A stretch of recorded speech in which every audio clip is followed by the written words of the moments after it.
সাংবিধানিক প্রতিষ্ঠানগুলোতে নিয়োগের জন্য যে স্বাধীন বডির কথা বলা হয়েছে, সরকারি দল এবং বিরোধী দল এবং রাষ্ট্রের অন্য বডিগুলোকে ইনগেজ করে সেই বিষয়টা জনগণের চাওয়া, সকলে এটা পছন্দ করেন, সকলে এটা চাওয়ার জায়গা।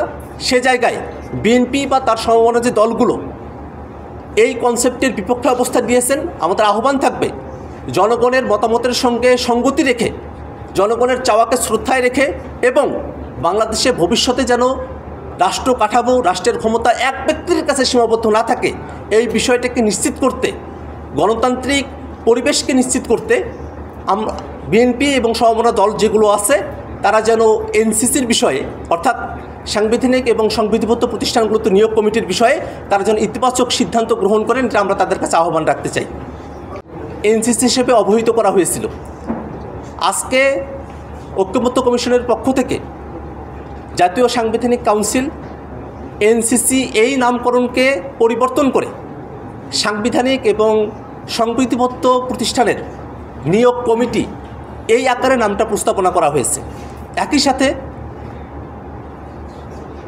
আজকে এই কমিটির যে ফরমেশন, সে ফরমেশনে আগেকার যে ডেপুটি স্পিকারদের থাকার কথা ছিল, রাষ্ট্রপতির সরাসরি থাকার কথা ছিল, প্রধান বিচারপতির সরাসরি থাকার কথা ছিল, এই জায়গাগুলোতে পরিবর্তন নিয়ে আসা হয়েছে।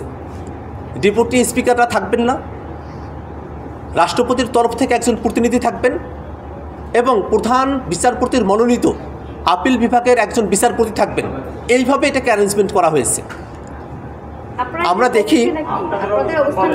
আমরা দেখি যে এখানে অনেকে বলেছেন যে এই যে ফরমেশন হচ্ছে, এই ফরমেশনের মধ্য দিয়ে অনির্বাচিত ব্যক্তিদের কাছে নিয়োগের অথরিটি চলে যায়, কিন্তু আমরা দেখি যে এখানে 7 জনের মধ্যে 5 জনই নির্বাচিত প্রতিনিধি থাকেন। অতএব এই যুক্তি সেটা যে গ্রহণযোগ্য হতে পারে না সে কথা আমরা বলেছি এবং নাম পরিবর্তনের বিষয়ে আমরা কোনো আপত্তি করিনি, কিন্তু যে কনসেপ্ট যার মধ্য দিয়ে নিয়োগগুলো সম্পূর্ণ হবে সেটাকে আমরা সমর্থন করেছি।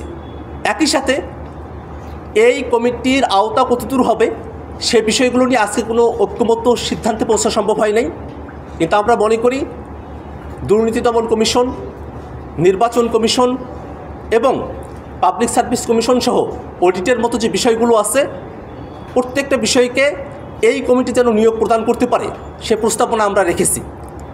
আমরা দেখেছি আজকের আলোচনার সময়টাতে যে বাংলাদেশে যে কারণে একটা অভ্যুত্থান সংগঠিত হলো, সে অভ্যুত্থানের মধ্য দিয়ে আমরা নতুন কাঠামোর মধ্য দিয়ে, নতুন একটা গণতান্ত্রিক পদ্ধতির মধ্য দিয়ে রাষ্ট্রকে পরিচালনা করব।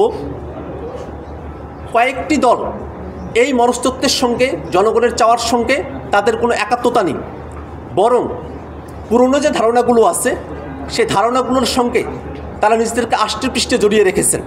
অনেকে এনসিসি বা সংবিধিবদ্ধ এবং সাংবিধানিক প্রতিষ্ঠানগুলোতে নিয়োগ কমিটি এই বিষয়টার সঙ্গে প্রধানমন্ত্রী কতবার থাকবেন বা কত বছর থাকবেন এই বিষয়গুলোকে একীভূত করেছেন, একটা আইডিয়া হিসেবে তারা প্রেজেন্ট করেছেন।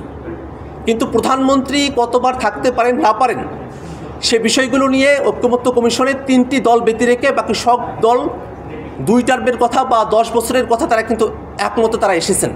কিন্তু আজকে যখন এই আলোচনা করা হলো, সে আলোচনাকে আবার দীর্ঘায়িত করা হয়েছে এবং আমরা মনে করি বাংলাদেশের মানুষেরা যে প্রেক্ষাপটে তারা জীবন দেওয়ার জন্য এসেছিলেন সেই সংস্কারকে যদি বাস্তবায়ন করা সম্ভবপর না হয়, নতুন কাঠামো, নতুন গণতান্ত্রিক পদ্ধতি যদি আমরা জনগণের কাছে উপস্থিত করতে না পারি, তাহলে গণঅভ্যুত্থানের আকাঙ্ক্ষা ব্যর্থ হবে এবং আমরা এই যে ঐক্যমত্য কমিশনে সকলে এসে একত্রিত হয়েছি সেই সমস্ত চেষ্টা সব কিছু ব্যর্থতায় পর্যবসিত হবে।